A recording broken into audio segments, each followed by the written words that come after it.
Setelah dari China, Presiden Joko Widodo tiba di Tokyo dan bertemu dengan Perdana Menteri Jepang Fumio Kishida. Dalam pertemuan kali ini, Jokowi dan Kishida membahas hubungan kerjasama ekonomi antar kedua negara. Dari pertemuan tersebut, pemerintah Jepang dan Indonesia sepakat untuk meningkatkan kerjasama di sejumlah bidang, diantaranya infrastruktur, energi, pencegahan bencana, dan keamanan maritim. Jepang sepakat untuk memberikan pinjaman 43,6 miliar yen atau sekitar 4,8 triliun rupiah.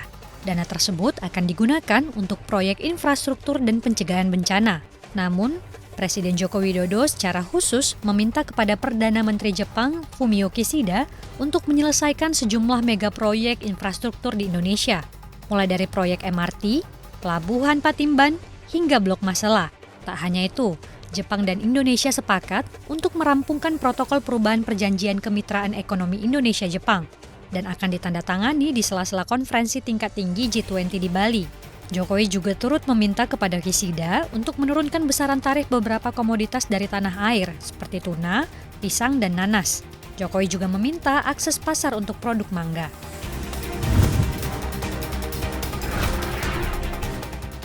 Perusahaan-perusahaan otomotif Jepang makin agresif mengembangkan investasi di Indonesia, khususnya untuk kendaraan listrik.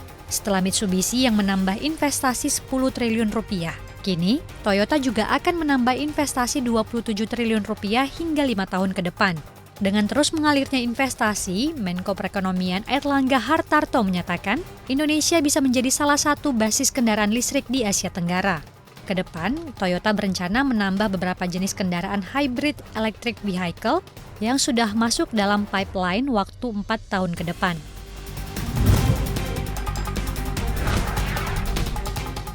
Kementerian ESDM menargetkan revisi Peraturan Presiden Nomor 191 Tahun 2014 akan rampung Agustus 2022. Menteri ESDM Arifin Tasrif menyatakan, dalam revisi aturan ini akan memuat pengaturan pembelian Pertalite.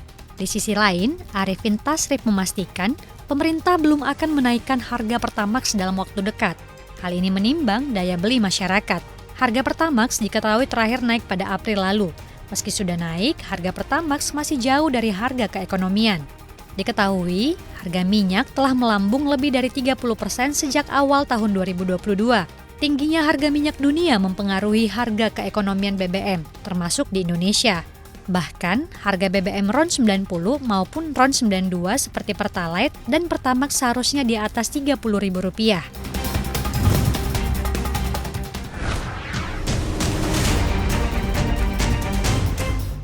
Tingkat inflasi tahunan di Australia pada kuartal 2 tahun ini mencapai 6,1% atau naik dari inflasi tahunan pada periode sebelumnya di 5,1%. Data dari Biro Statistik Australia mencatatkan, inflasi triwulan kedua itu menjadi yang tertinggi di negara kangguru sejak 21 tahun lalu. Secara keseluruhan, inflasi tersebut dipicu oleh kenaikan harga makanan dan bahan bakar yang terus berlanjut. Harga makanan di negeri kangguru pada kuartal 2 tahun ini mencatatkan kenaikan tertinggi sejak kuartal 3 tahun 2011. Sebelumnya, Menteri Keuangan Australia Jim Chalmers memperingatkan negeri kangguru sedang duduk dalam posisi keuangan yang genting dan kurang tangguh daripada sebelumnya.